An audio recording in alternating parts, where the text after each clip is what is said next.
Hi and welcome to my channel. I'm Simon of Savidge Reads, and today I am back with an author spotlight video, and the author's latest book matches my jumper, this new jumper. How could that have happened? I mean, imagine. But the author is Maggie O'Farrell, and here is Hamnet, her latest novel, and this won the Women's Prize for Fiction yesterday, which me and my mum guessed when we did our predictions video. I'll link that down below. I was thrilled. This book has made me cry so many times. Even just sometimes talking about it has made me cry. I did a video where I talked about this in Evie Wild's the Bass Rock, and yeah, I'll link that down below, and I got very emotional then, so I'm going to try not to cry talking about it when I come to it a little bit later. But Maggie O'Farrell is not an author that is new to me, and she's one of the authors that I have really loved for a very long time. I have already read not all of her books, but I had previously to Hamnet read 5 of her books, which I will talk you through and my thoughts on that. Lots of you sent some questions on Instagram about her books and where you should start and what my relationships with them were and all those kind of things. So I'm going to talk about those, and then I'm going to talk about the 3 that I haven't read yet, which I'm dead keen to get to now.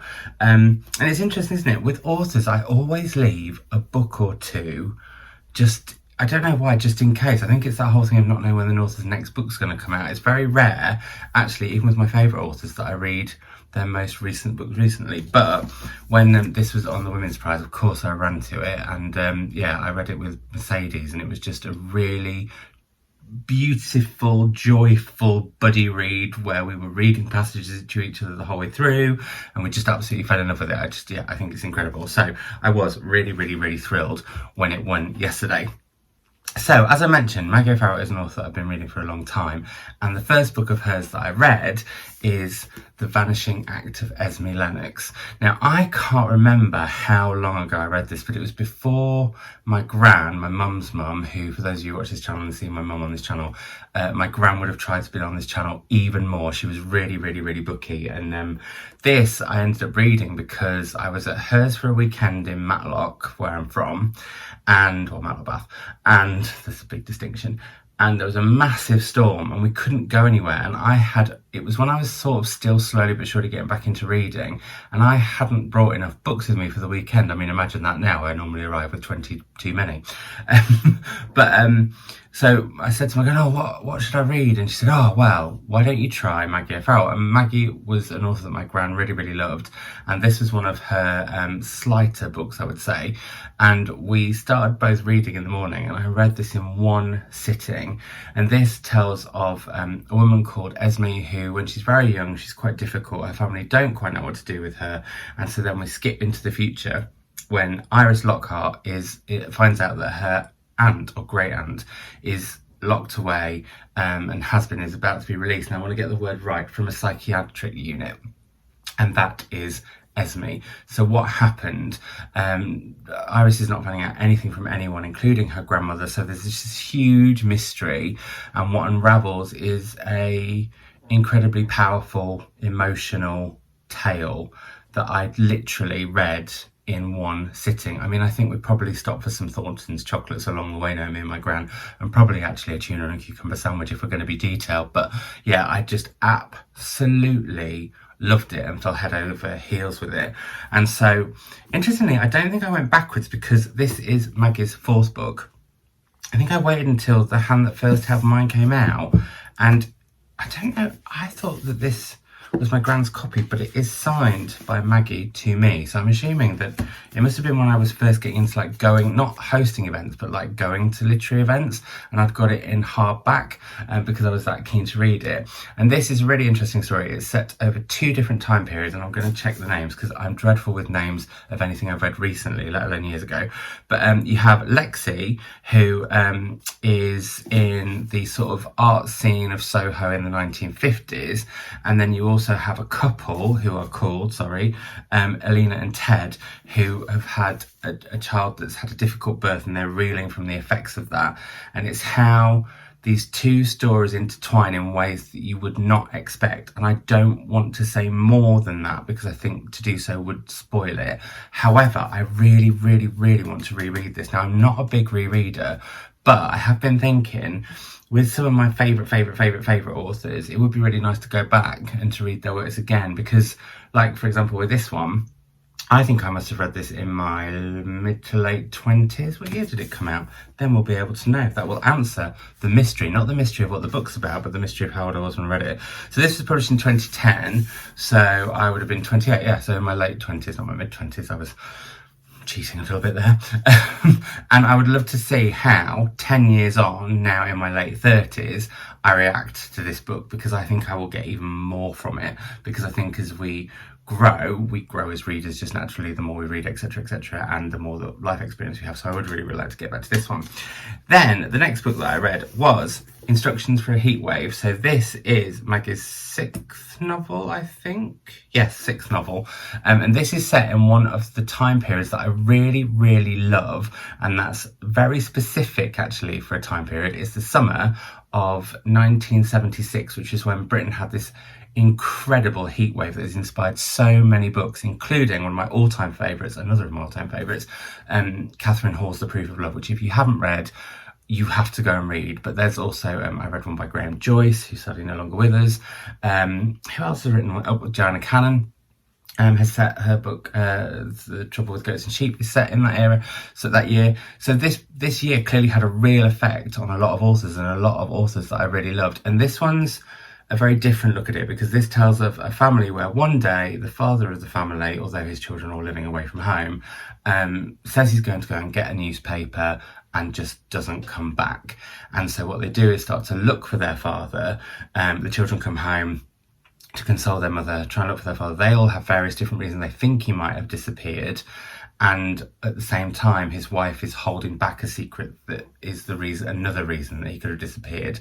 And again, what I love with all of Maggie O'Farrell's books is there might not be like a mystery sort of on the tin, as it were, or like in the blood, but you know that there's going to be real dilemmas, sort of domestic dilemmas, and sort of almost like a ordinary people, and why extraordinary happenings happen to them. Does that make sense? I hope that makes sense. But often they're about families unravelling, and I think that links into Hamnet, which we'll obviously come back to shortly, because quite often, be it a couple, be it a whole family unit, be it siblings, there's just something about people unravelling and the secrets they have and what they've hidden. And yeah, that's one of the things that I really love about Maggie's writing, and the fact that her characters are just so vibrant and fully formed and complex and all of those things. So that I read next. The last novel of hers that I read before I read Hamnet, and actually I should say, sorry, I think it was with Instructions for a Heatwave that Maggie was very kindly the first ever guest when I did a solo podcast back years ago.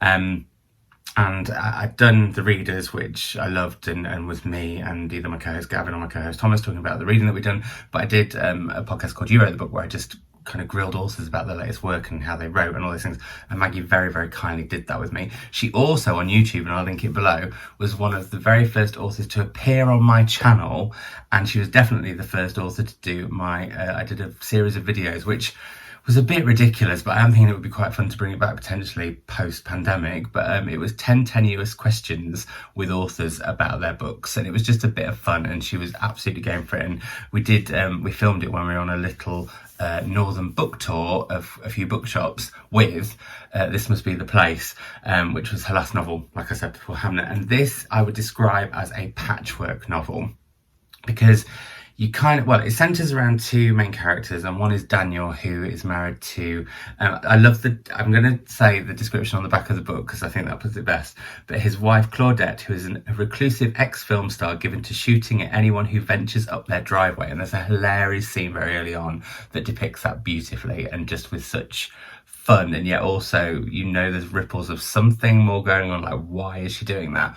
But this book takes you literally all over the world, and it goes in all sorts of different orders, and you have to put it all together. But I just thought it was brilliant. And actually, this really sings to Bernardine Evaristo's Girl, Woman, Other, in a way, in that sort of patchwork element, and that you're trying to work out how everything all fits together, and sort of ripples of other people's that come up in different people's stories or different points in other people's lives, etc., and coincidences or things, but not coincidences in a bad way. One thing that I find a real pet peeve of mine is when coincidence in fiction is handled really sort of lazily and a bit like, oh, it was a coincidence, so that happened, and that's the way that we can get around X, Y, or Z. That isn't the case in this, like this isn't the case in Girl, Woman, Other. The coincidences have a real sense of place and a sense of being, and add to the enjoyment of the read.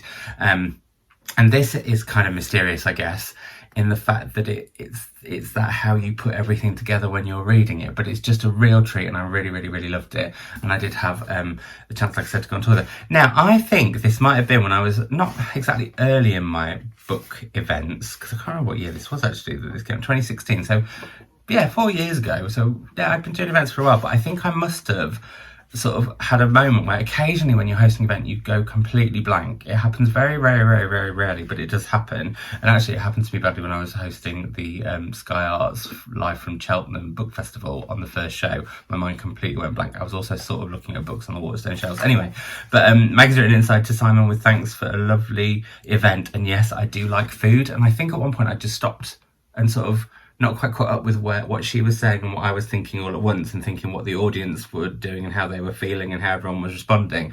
So I think I just asked her if she liked food, and she said she does. So yeah, but that's the other thing as well.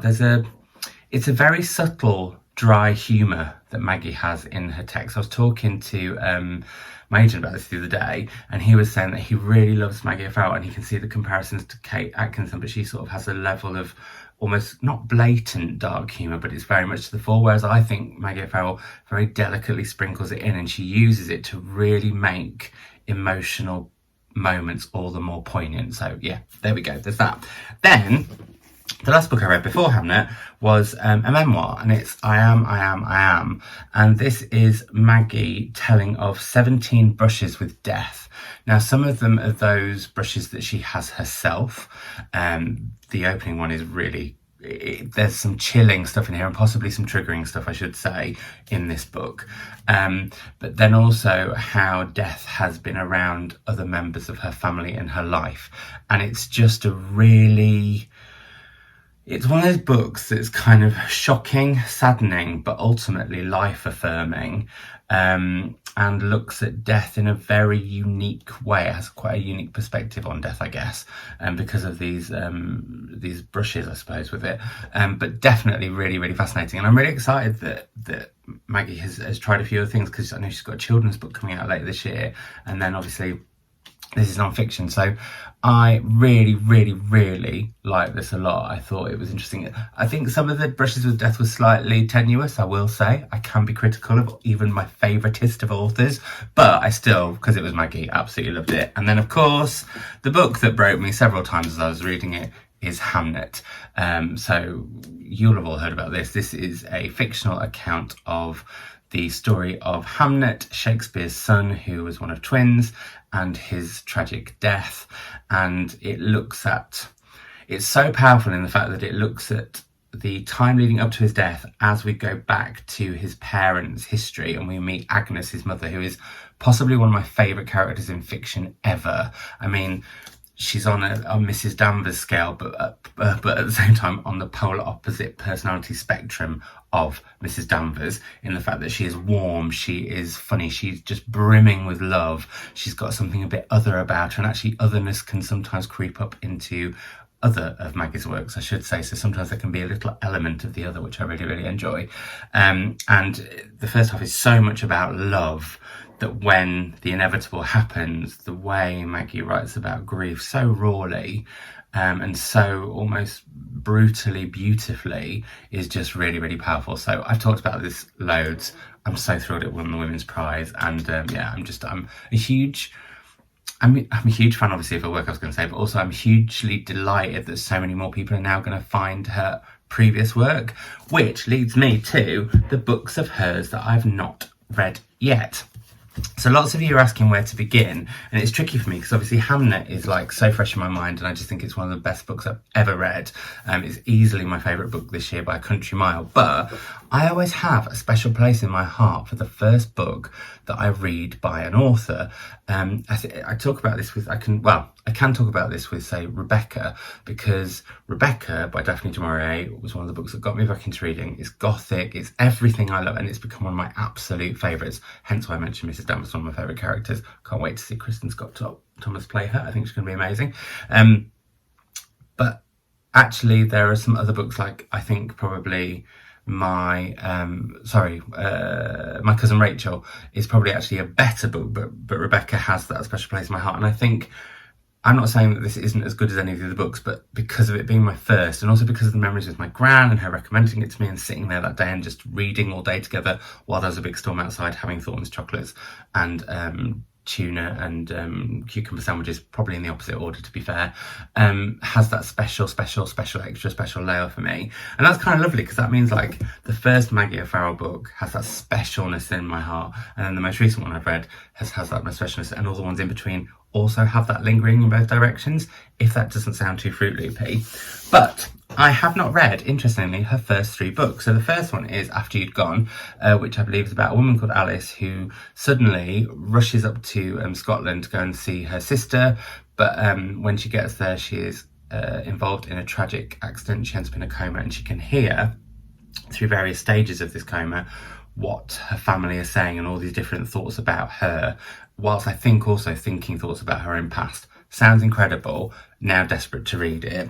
The other one is My Lover's Lover, which I think was recovered when Instructions for a Heatwave came out, because they've got that kind of vibe, haven't they? And this, I believe, is about a woman who moves into her lover's house, and there are just a couple of his former lovers' things there.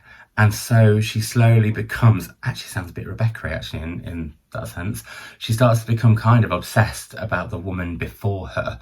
But then I'm wondering, if it's My Lover's Lover, is it the woman before her, or could it be just another woman? Intriguing. So I'm really, really keen to read that. And then I also have third novel, The Distance Between Us. Now I have to say, Tinder Press, who publisher, have just recovered all of her books pre-Hamnet. I want that whole set, even though some of these are signed and I would keep both, because they're so striking. They're very simple, just the wording and certain colours and the way the text forms, but they're just gorgeous. And I actually bought this for myself last week when I was in Birmingham, and I couldn't find the new cover of After You've Gone, but I've seen it online. It looks stunning, so just to let you know they're out there. But this sounds really different as well, but like, isn't it funny how when you've read an author's works you can see the ripples of their other works in certain places? Not to say they do the same thing all the time, because they really don't, although I will say all Maggie's books are literary, because that was a question I got asked a lot. But this is about 2 people. So one is Stella, who on a cold afternoon encounters somebody she recognises from her past, or thinks she does, and then we skip over to Hong Kong at exactly the same moment, where Jake is realising that the crowd around him is about to turn dangerous, and it's how these 2 people who don't know each other, totally different points around the world, are actually interlinked.